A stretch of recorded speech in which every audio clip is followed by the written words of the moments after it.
ပထ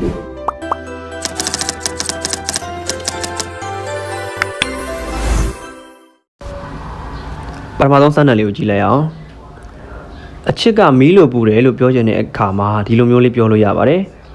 Love is as hot as fire Love is as hot as fire အတိတ်ကတော့အချစ်ကမီးလိုပူတယ်ဆိုပြီးတော့ပြောတာပဲဖြစ်ပါတယ်ရန်ကုန်မှာအလုပ်ရှာတာမလွယ်ကူဘူးလို့ပြောချင်တဲ့အခါမှာဒီလိုမျိုးလေးပြောလို့ရပါတယ် It's not easy to find a job in Yangon It's not easy to find a job in Yangon အတိတ်ကတော့ရန်ကုန်မှာအလုပ်ရှာတာမလွယ်ကူဘူးဆိုပြီးတော့ပြောတာပဲဖြစ်ပါတယ်အတွေ့အကြုံကအကောင်းဆုံးဆရာသမားပါလို့ပြောချင်တဲ့အခါမှာဒီလိုမျိုးလေးပြောလို့ရပါတယ်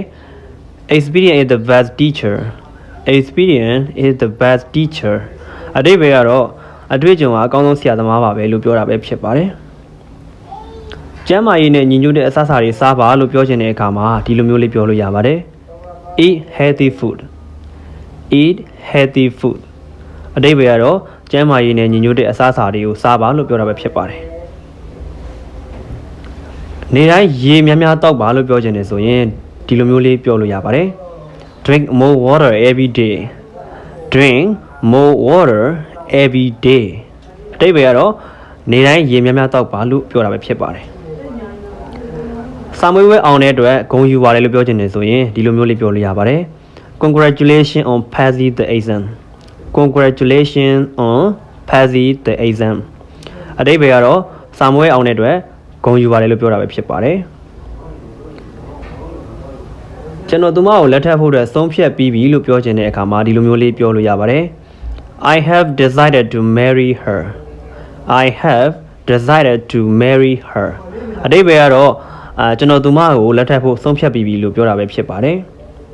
ကျွန်တော်နိုင်ငံခြားကိုသွားဖို့ဆုံးဖြတ်ပြီးပြီလို့ပြောချင်တဲ့အခါမှာဒီလိုမျိုးလေးပြောလို့ရပါတယ်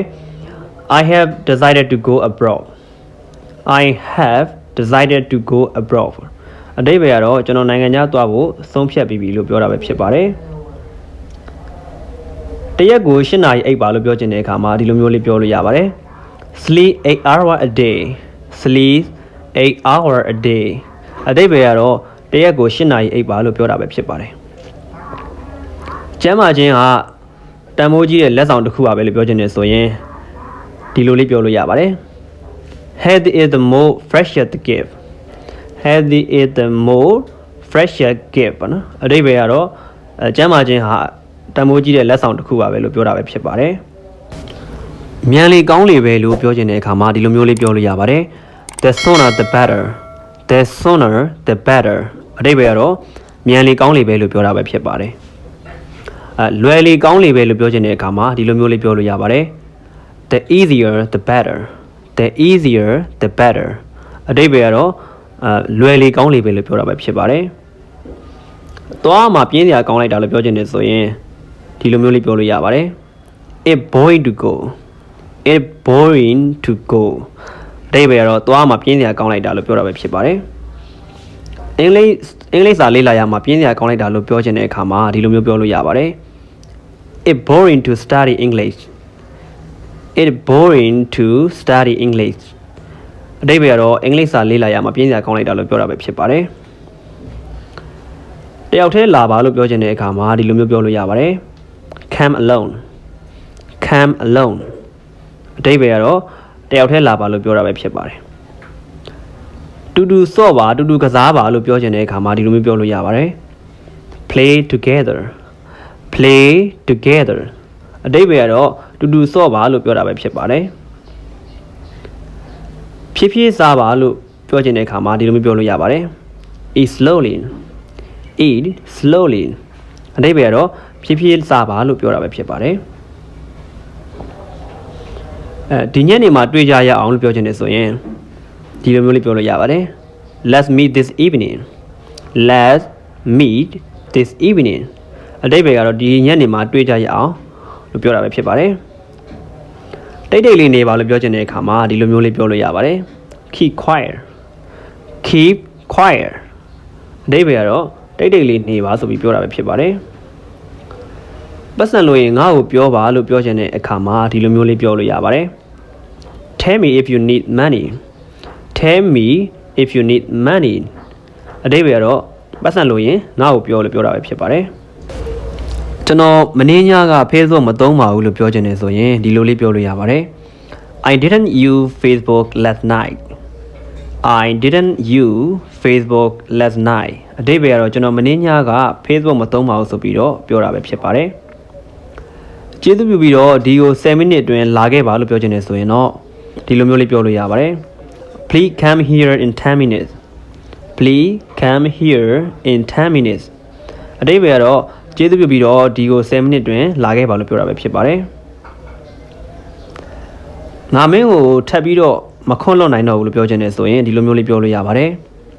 I can't forget you anymore I can't forget you anymore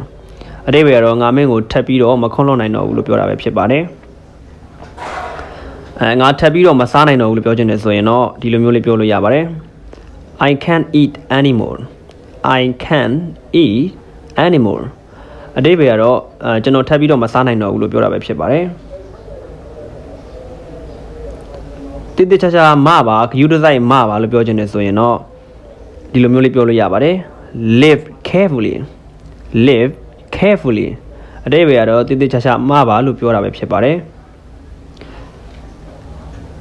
ကျွန်တော်အခွင့်အရေးတစ်ခုလောက်ပေးပါလို့ပြောချင်တယ်ဆိုရင်တော့ဒီလိုမျိုးလေးပြောလို့ရပါတယ် give me a chance give me a chance ကျွန်တော်အခွင့်အရေးလေးတစ်ခုပေးပါလို့ပြောတာပဲဖြစ်ပါတယ်ငါလက်ကိုကင်ထားပါလို့ပြောချင်တယ်ဆိုရင်ဒီလိုမျိုးလေးပြောလို့ရပါတယ် hold my hand hold my hand အတိတ်ပဲကတော့ငါလက်ကိုကင်ထားပါကျွန်တော်လက်ကိုကင်ထားပါလို့ပြောတာပဲဖြစ်ပါတယ်ထပ်ပြီးတော့ငါးစီကိုမလာနဲ့ပေါ့နော်ထပ်ပြီးတော့ဒီကိုမလာနဲ့လို့ပြောချင်တယ်ဆိုရင်ဒီလိုမျိုးလေးပြောလို့ရပါတယ် don't come here again don't come here again အတိတ်ပဲကတော့ထပ်ပြီးတော့ဒီကိုမလာပါနဲ့လို့ပြောတာပဲဖြစ်ပါတယ်လှလိုက်တဲ့တက်တန်လေးလို့ပြောချင်တဲ့အခါမှာဒီလိုမျိုးလေးပြောလို့ရပါတယ် what a beautiful rainbow what a beautiful rainbow အတိတ်ပဲကတော့လှလိုက်တဲ့တက်တန်လေးလို့ပြောတာပဲဖြစ်ပါတယ်ကျွန်တော်ဂိမ်းကစားဖို့မအားဘူးကျွန်တော်ဂိမ်းဆော့ဖို့မအားဘူးလို့ပြောချင်တယ်ဆိုရင်ဒီလိုမျိုးလေးပြောလို့ရပါတယ် I am not free to play game I am not free to play game အတိတ်ပဲကတော့ကျွန်တော်ဂိမ်းဆော့ဖို့မအားဘူးဂိမ်းကစားဖို့မအားဘူးလို့ပြောတာပဲဖြစ်ပါတယ်ဒီနေ့ဗီဒီယိုလေးတော့ဒီလောက်ပါပဲဒီဗီဒီယိုကြည့်ပြီလို့မိတ်ဆွေတို့အတွက်အကျိုးတစ်စုံတရာရှိရဆိုရင်ကျွန်တော်ရဲ့ channel လေးကို like and subscribe လုပ်သားဖို့တောင်းဆိုချင်ပါတယ်နောက်ထပ်ဗီဒီယိုမှာ